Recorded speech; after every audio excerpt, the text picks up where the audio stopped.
Welcome to the first ever We Are English podcast. Today, I thought I'd just talk about a series of false friends. I found a page on Google that had a list of very commonly confused words between English and Spanish, and I'm just going to have a look at them because I think some of them are quite interesting, and this is one of my things that I always like to bring up in class. It's always the typical someone says that word and you know that you have to explain the whole thing, and it's very exciting for an English teacher. We get you can't imagine how excited we get when a false friend comes up. Anyway, so let's have a look at one of the first ones that came up on this list, which I thought was, this one really bothers me. Actually, it really bothers me. It's the word in Spanish billón. That's B-I-L-L-O with an accent N, billón. So this is really annoying because it seems that even on a page like this with a list of false friends, they've got something confused about it. It says that in the US that's a trillion, and in the UK that is a billion. It's not. In the UK, we do not understand billón as a billion, because a billón in Spanish means a million, millions. But a billion, it doesn't matter whether you're in the UK or you're in the US, the word billion, B-I-L-L-I-O-N, means mil millones. If you want to say billón in English, and I don't think it matters where you are in the English-speaking world, you have to say a trillion. So the word billón in Spanish is in fact trillion in English, and billion in English means mil millones. Okay, the next word, we're going in alphabetical order. Here's this very strange word. In fact, that's the perfect way to describe this word. In English it's bizarre, B-I-Z-A-R-R-E, bizarre. And you have a word that looks exactly the same in Spanish, bar the last letter, which is E in English. In Spanish it's O, so you've got this word bizarro. So it's not a word that I've come across very often speaking Spanish to people in Spain, though I have read it in some old books, and it seems to have this connotation of being sort of brave and gallant, and more something you would associate with an errant knight like Don Quixote. So bizarro in that context, we would never use the word bizarre in English in that context. Bizarre means very strange, extraño, no? Very weird. And I get the feeling, speaking to students, certainly teenage students, they seem to have come across this word bizarro, and I think they've come across it in popular culture, maybe in cartoons that they've watched, and in series that have been translated on programs like Netflix and on films. And I think often the word bizarre in English, which is relatively common, it's a relatively common word, is often just mistranslated as bizarro into Spanish. So I'm not sure if any part of the Spanish-speaking world uses the word bizarro to mean strange, but that's certainly not the dictionary definition that one finds when one looks up the word bizarro. Bizarre is extraño, rarito, no? And bizarro in English would be something like that, brave and gallant. Okay, next one we can find here is obvious. I think anyone who speaks a decent level of Spanish will know this word, and they will know it doesn't mean what one might obviously think it means just looking at the word. They've got this word bombero, and it's quite an interesting word because in English that's a firefighter, and it has nothing to do with fire, the word bombero.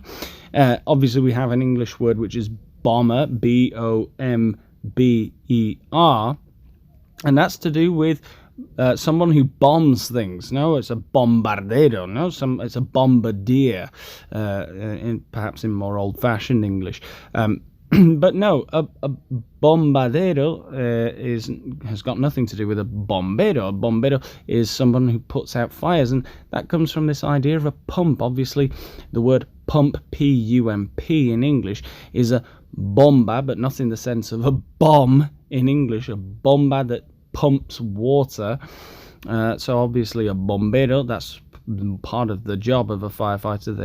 They pump water into a building when it's on fire. So that's where that word comes from. And I guess it could obviously be confused rather often. The next word we have, beginning with C now, is carpeta. This one gets on my nerves so often for a couple of reasons.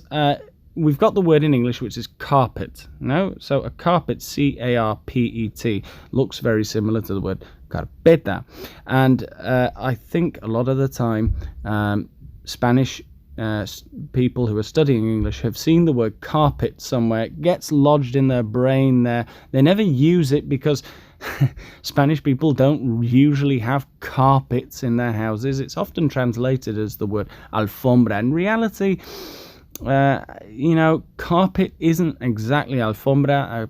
Alfombra is more like a mat or a rug, but the carpet is more like a moqueta, so it's like an alfombra that covers all of the floor, no? And this is quite common in an English house, but we wouldn't use the word carpet very often. Even if you speak a good level of English, you're not going to use it very often in Spain to describe anything in your house because you probably don't have a carpet. But a carpeta, obviously, is a folder, and we do use those a lot in the English classroom, and it's quite irritating to hear all the time, I don't know where my carpet is. And I'm like, well, it'll be on the floor if it's anywhere, but it's not in my classroom. Definitely not. Ha ha ha. We all have a massive laugh when that happens. Anyway, here's another good one, casualidad. And I get that sort of a Spanglish word, casualty, when my students speak to me about what they mean is a coincidence, of course, something that happens by chance. But we do have a very similar word in English to casualidad, and it is casualty. C-A-S-U-A-L-T-Y. Casualty has got absolutely nothing to do with a coincidence or something happening by chance. Or has it? A casualty is a victim, una víctima. So it's a casualty. We might use it in the context of herido, no? So somebody who has been hurt in an accident. We also use it in the naming of a place, actually, because we call where you go, urgencias, we often call that casualty, no? When you have been injured in an accident, you go to casualty because you are a casualty who needs to be attended to in casualty. Sometimes we call it accidents and emergency. In fact, A and E is probably more common nowadays for the area where you take accident victims. But I do find that an interesting word because I suppose a lot of the time casualties are the victims of something that has happened by coincidence or chance. An emergency is this idea of something that emerged out of nothing and obviously caused a problem. So I think they probably share some kind of origin, a similar origin, but I'm not sure exactly how much more I can say about that. Okay, we've got another one here, which is, and I think this is the last one I'm going to look at today. I think I'll make this a regular thing. I'll have different topics every now and again, but we're doing false friends today. Yeah, let's finish with the false friends. Oh, where have I gone? Hang on. Yeah, I've lost my list. 1 second. We'll finish with this one. Chocar.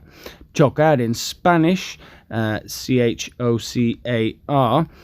and the word choke in English, C-H-O-K-E. So very different, and I'm not really sure. I think this is probably a coincidence, casualidad. I can't imagine that they have a similar origin or any reason for looking similar to each other.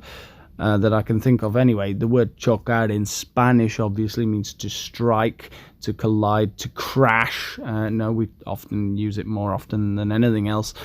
Is when a car crashes into something, we use the word chocar. And we've got the coches de choque, which are the bumper cars, which is another word we can look at another day. Yeah, the word choke in English means ahogar. No, so it's this idea of to cut off someone's breathing, to choke them by asphyxiation. I can't imagine that there's any real reason why those two words look like each other. Yeah, anyway, we'll leave it there for today. We've had a look at some very interesting words: billón, bizarro, bombero, carpeta, casualidad, chocar, billion, bizarre, bomber, carpet, casualty, choke. We'll have a look at some more another day.